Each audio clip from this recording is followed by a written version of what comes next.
বহু বছর পর দেখা বলবো না, দেখা করতে যাচ্ছি। দুনিয়ায় সবকিছু ধরে রাখা গেলেও সময়টা কখনো ধরে রাখা যায় না। আজকের গল্পটা হচ্ছে দুই বান্ধবীর দেখা করার। একটা সময় যাদের ছাড়া স্কুল যেতাম না, কলেজ যেতাম না, পড়তে যেতাম না, কোথাও যাওয়ার আগে জিজ্ঞাসা করতাম যাবি চল না, সেই বান্ধবীদেরই আজকে কোনো খোঁজ নেই, খবর নেই। একটা সময় ছিল যাদের ছাড়া সত্যি কিছু খেতেও পারতাম না, কিছু কিনতেও পারতাম না। তো যাই হোক, আজকে আমরা যাচ্ছি, মানে আমি আর আমার মেয়ে আর আমার সঙ্গে দেওর আছে, আমার একটা বান্ধবীর সঙ্গে দেখা করতে।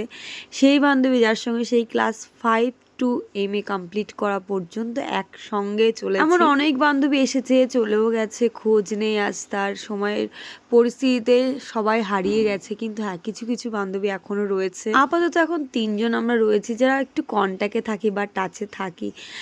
মানে খোঁজ খবর আমরা নিই যে কি করছিস না করছিস।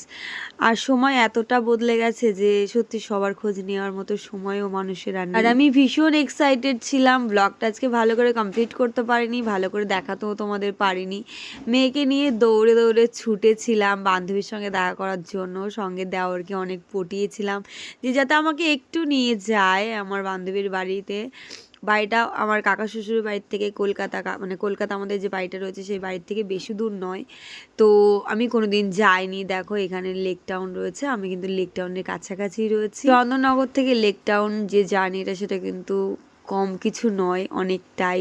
আর এইভাবে যে হঠাৎ করে দেখা করতে যেতে পারবো সেটাও আমি কখনো ভাবিনি, বাট মনের ইচ্ছা থাকলে বলে না সব কিছু সম্ভব। আগের বার আমি গিয়েছিলাম ওদের বাড়ি অনেকটা কাছ থেকে, বৃষ্টির কারণে ফিরে চলে এসেছিলাম, দিন অনেকটা রাত হয়ে গেছিলো, হেলমেট নিয়ে যাইনি, সেই কারণে আর রোডে উঠতে পারিনি। বাট এইবার আমি প্রপার গুছিয়ে বান্ধবীর সঙ্গে দেখা করতে বেরিয়ে পড়েছি দেওর। সত্যি কথা আমি ভীষণ এক্সাইটেড ছিলাম, মনে এতটা আনন্দ হচ্ছিল। সেই ছোট্টবেলার বান্ধবী, অনেক বছর হয়ে গেছে, আমার বিয়ে 9 বছর হয়ে গেছে আর ওর বিয়ে মোটামুটি 5 বছর হয়ে গেছে। 5 বছরে তো ওর সঙ্গে কোনোদিন দেখাই হয়নি, প্লাস এই 9 বছরে হয়তো ওর সঙ্গে একদিন কি দুদিন দেখা হয়েছে। ওর বিয়ের দিন আমি ওর সঙ্গে দেখা করেছিলাম, বিয়ের রিসেপশন, ব্যাস, তারপর আর ওর সঙ্গে আমার কোনোদিন দেখা হয়নি। যেটুকু হয়েছে কথা হয়েছে। আর আমি চলে এসেছি ওর বাড়িতে, লিফটে রয়েছি।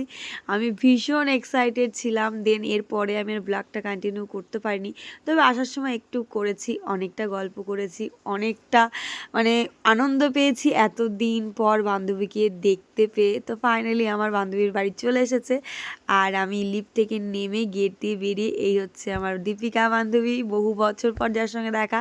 তার ছেলের সঙ্গেও আমার কোনোদিন দেখা হয়নি, এবং আমার মেয়ে যে 5.5 বছর হয়ে গেছে সেও আমার মেয়েকে বেশিক্ষণ তো থাকতে পারিনি, কিন্তু যেটুকু সময় ছিলাম খুব মজা পেয়েছি, খুব আনন্দ পেয়েছি। সময় কিভাবে চলে যায় বলো, সময়ের সঙ্গে সঙ্গে আমরা অনেক পরিবর্তন হয়ে গেছি। আধা ঘন্টা মতো ছিল, কিন্তু যে সময়টা পেয়েছি সেটা হচ্ছে গোল্ডেন সময়। সত্যি কথা আমার ভীষণ ভালো লেগেছে, আশা করি দীপিকারও খুব ভালো লেগেছে, কারণ অনেক বছর পর দেখা হলে সত্যি বান্ধবীদের মধ্যে খুবই ভালো লাগে। যদিও রূপার সঙ্গে আমার দেখা হয়, মানে আমার আরেকটা বান্ধবী, কিন্তু এর সঙ্গে সেই বিয়ের দিন দেখা হয়েছিল, আর তারপর আর দেখা হয়নি। ও এখন কলকাতা থাকে, ওর শ্বশুরবাড়ি চাঁদপাড়াতে। তো কলকাতায় ফাইনালি দেখা হলো। চাঁদপাড়া হয়তো কোনোদিনই সম্ভব ছিল না যাওয়ার, কলকাতা বলেই হয়তো সুযোগটা পেয়েছি। এখানে রাতে বেরোলেও কোনো প্রবলেম হয় না। দেন এখন মোটামুটি 10টা মতো বাজে, ঘড়িতে তোমরা দেখতেই পাচ্ছ, বাজেনি 10 মিনিট বাকি। আর আমি ওদের বাড়িতে গেছিলাম মোটামুটি 9:45-র দিকে হয়। কিন্তু সত্যি কথা ভীষণ মজা পেয়েছি, ভীষণ আনন্দ পেয়েছি। একটা মনের শান্তি বলে কিছু কথা থাকে না, তো সেইটা পেয়েছি অনেক দিন পর, সেই ছোট্টবেলার বান্ধবীর সঙ্গে দেখা করে। তো যাই হোক, তারপর আমরা ওখান থেকে বেরিয়ে গেছিলাম ওর বাবুকে রেখে। ওর বর ছিল না বাড়িতে, ও আর ওর বাবু ছিল। তো তারপর আমরা ক্লক টাওয়ারে এখানে চলে এসেছিলাম। এসে এখানে কিছুটা সময় দেখছিলাম, বেশ ভালো লাগছিল এখানটাও।